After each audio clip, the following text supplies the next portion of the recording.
A lot of people have bad things to say about the start of Naruto Shippuden. What? Like that it has more filler than an Instagram model? Well, yes, that too.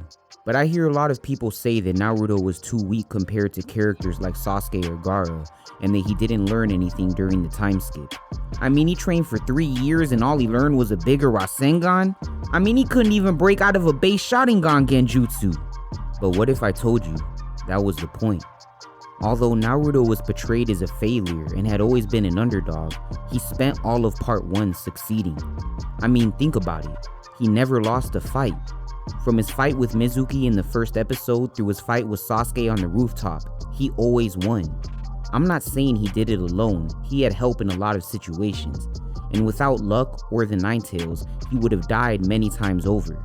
But the fact remains that he always succeeded. Until the final fight of part 1, his battle with Sasuke at the Valley of the End. This fight was the first time where Naruto failed since becoming a ninja. But, although he technically failed, Naruto felt otherwise. He didn't feel that it was over. He felt and he knew that he would have other chances to save Sasuke, so he still had hope. This is what motivated him going into the time skip, but things only got worse. Because at the start of Shippuden, Naruto was faced with a situation that he had never had to deal with before. When Gaara was taken by the Akatsuki, there was nothing Naruto wanted more than to save him. But this was the first challenge that Naruto faced where effort does not equal outcome. The situation was out of his hands, and it didn't matter how hard he tried. He wasn't going to change that. He was too late, and Gaara was dead. But just like when he failed to bring Sasuke back, Naruto would not accept it. He was filled with the barely controllable rage as he chased Deidara in hopes of retrieving Gaara's body to do what? Somehow cheat death and bring him back to life? See, this was the first of 2 pivotal moments for Naruto, the second being Jiraiya's death. A life lesson and a rare moment where he was forced to accept that sometimes there's nothing you can do. Naruto trained for 3 years and wanted to feel stronger, more capable, and on his first mission back, he failed again. It was out of his control. With Sasuke, he could keep believing that he could save him, but not Gaara. He was dead. So when Naruto finally catches up with Deidara and confirms Gaara's death for himself, he attempts to defeat Deidara, being that he is the one responsible. But Deidara eludes him using a substitution jutsu, and when Naruto realizes this, his anger explodes and he flies into a rage, faced with the fact that not only was he unable to save Gaara, but that he was also incapable of bringing his killer to justice. It's easy to focus on how weak Naruto seems to be or how little he's grown compared to those around him. But what's more important and more easily overlooked is the fact that we are literally watching Naruto grow before our eyes. He's going through the 5 stages of grief in real time. At the start of the mission, he was in denial, the first stage, while those around him knew Gaara was likely dead. And now we see the second stage of anger.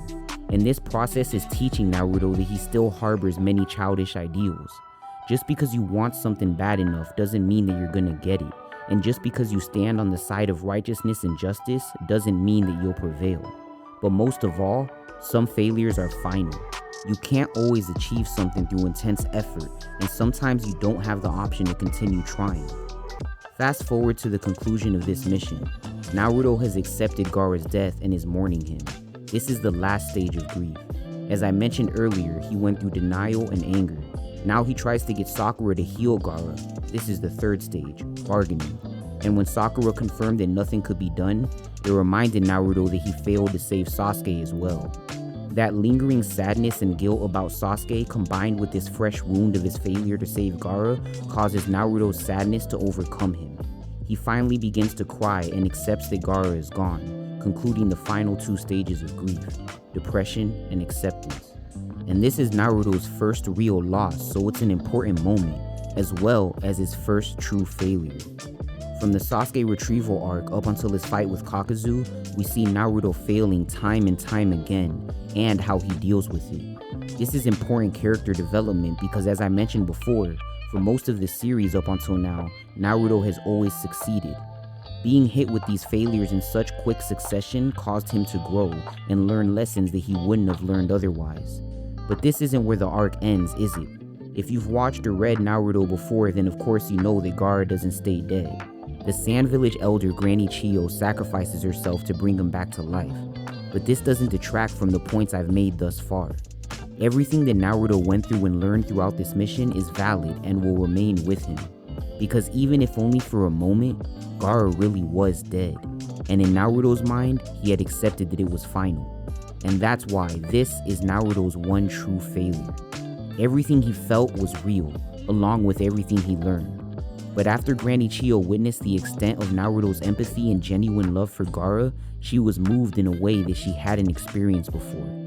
As Tamari said, Lady Chiyo always used to say that she didn't care about the future of the Hidden Sand Village. She wasn't the kind of person who would do something like this for Gaara. But she did. Because on top of the things that I've already pointed out, Naruto learned something else important on that mission. His greatest gift, and his true power, is deeper than any jutsu. A power that ended up changing the shinobi world. While we were focused on his physical strength, maybe we took for granted something that mattered more. Regardless of his shortcomings and failures, what Naruto never failed at is touching the hearts of others. So, was Naruto a failure? Of course not, he's Ninja Jesus. But I felt that this was a perspective that was worth putting out there, as well as one that I hadn't heard before. So if you like this video, you might like these as well. So check them out and make sure you like and subscribe. And ring that bell if you want a hug. Don't be a sad Sasuke when you could join the village.